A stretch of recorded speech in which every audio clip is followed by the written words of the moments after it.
16-16, 18-18 बच्चे हैं। 16-16, 18-18 बच्चे। हाँ, क्या बात कर रहे हैं? मैं कर रहा हूँ सही के, सच में कह रहा हूँ। आप किसी को देखे हैं या ऐसे सुनी देखे हैं, हमारे गांव क्यों में नहीं साले देखे?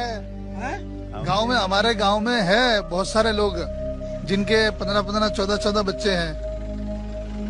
क्या बात कर रहे हैं? बात तो वही कर रहा हूँ जो हकीकत है। एक साल में कम से कम 1000 वोट बढ़ाते हैं। हर गांव में 1000-2000 साल में वोट बढ़ते हैं मुसलमानों के। क्यों ऐसा क्यों करते क्यों ऐसे बच्चे कम TFR मतलब प्रजनन दर हिंदू समाज के सामने सबसे बड़ा अस्तित्वगत खतरा।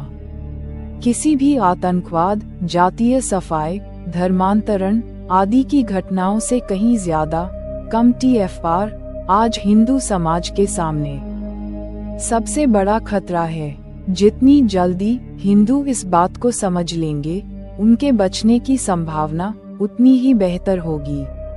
कम TFR आपको सिर्फ 3 पीढ़ियों के भीतर पूर्ण बहुमत से पूर्ण अल्पसंख्यक बना सकता है। ध्यान से सुने, ये कैसे होगा। मान लीजिए कि हिंदुओं की आबादी 100 में से 80 है। मान लीजिए कि इन हिंदुओं की हिंदू कुल प्रजनन दर 1.4 है।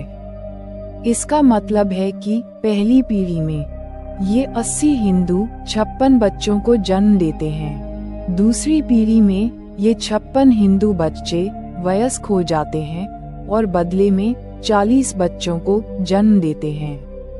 तीसरी पीढ़ी में ये 40 हिंदू बच्चे वयस्क हो जाते हैं और बदले में 28 बच्चों को जन्म देते हैं। जब सभी पुरानी पीढ़ियां खत्म हो जाएंगी तो हमारे पास 28 हिंदू बचेंगे।